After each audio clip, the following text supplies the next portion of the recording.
Life Casting and Prosthetics by Leah McGowan. Session 1, we ran through the module guide and had a Q&A hour with Jen. This was to make sure that we knew what was expected of us for the upcoming module. Lecture 1, first day back. This was our first lecture back and our first demo on life casting. Jen started by mixing the part 1 and 2 body double silicone and started mixing together really quickly. She then covered Hazel's face. This is a bright coloured green substance. When watching, we all had to check Hazel was breathing and comfortable and constantly ensured that her nose holes were not covered so that she could breathe.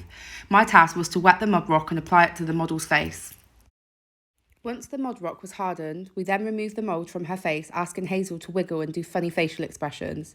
I then had to clean the mould off using a big brush. This was to ensure it wouldn't get into the final piece of plasticast. I love taking part in the demo and cannot wait to create my own piece in a few weeks. As part of our practical task, we used the body double. I helped mix the parts A and B together and poured them into cups for my classmates. We then inserted 2 of our fingers into the cups and waited for 20 minutes in total. When removing our fingers, we were left with a mould, which we then used with silicone and mixed pigment, and we added the mould, filling them right up. After 5 minutes, we had to cut around, revealing 2 realistic fingers. Unfortunately, because I was last to sit down and take the last batch of the body double, when I cut into mine, the mould hadn't set properly, which left my silicone fingers in a sticky mess. Next time I know I need to work a lot quicker. When I went home, I reflected on the lesson and thought about how Jen said we really needed to reflect the nose. She did this by folding a piece of mud rock in half. This was to keep the shape of the nose and keep the structure of the face. So I decided to make a face chart and draw in the bandages where Jen applied them. Lecture 3. Today we were split into groups and had to create our own face casting with no assistance from Jen. We worked in 2 groups. Unfortunately, we struggled to find models today, so I had to walk around the college asking people if they wouldn't mind modelling. We found a lovely older lady in art called Liz. I took it upon myself to complete a consultation form with Liz, as I know face casting is a big job and personally wanted to check that she was fitting well before we continued. Although Liz was on a lot of medication, she was actually fine to have the cast done, so we did continue. I really enjoyed taking part in this activity with my peers, and next time would like to try a face cast on my own with less assistance. I know this would be challenging as it's really hard to work with the products, but I actually think I could. Lecture 4. We had a discussion today in our lecture about different kinds of clays that we can use for flat mould and prosthetics. I have used the Clavant clay before to create my crow's hands last year and found it worked really well but was quite hard to manipulate. When working with the Munster clay, I realised it's a much softer, easier product to work with and decided to use the Munster clay to sculpt my forehead piece.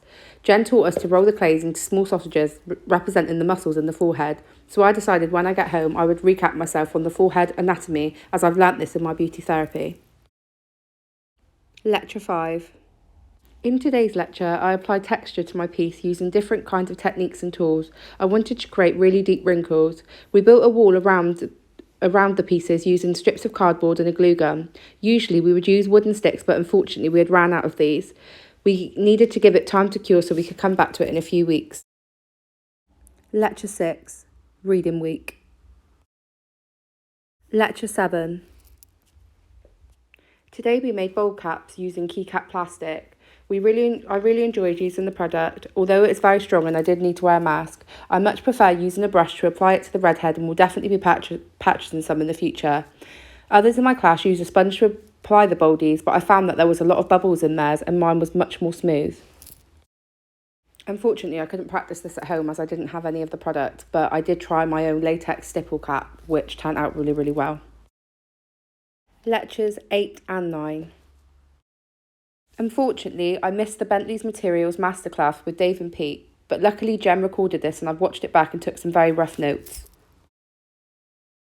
In today's practical session, we watched a demo from Jen on how to create a prosthetic blister on the back of somebody's ankle. I love working with prosthetics, so I was excited to get this going. I firstly started by setting up and laying out a clean blanket and towel for my client.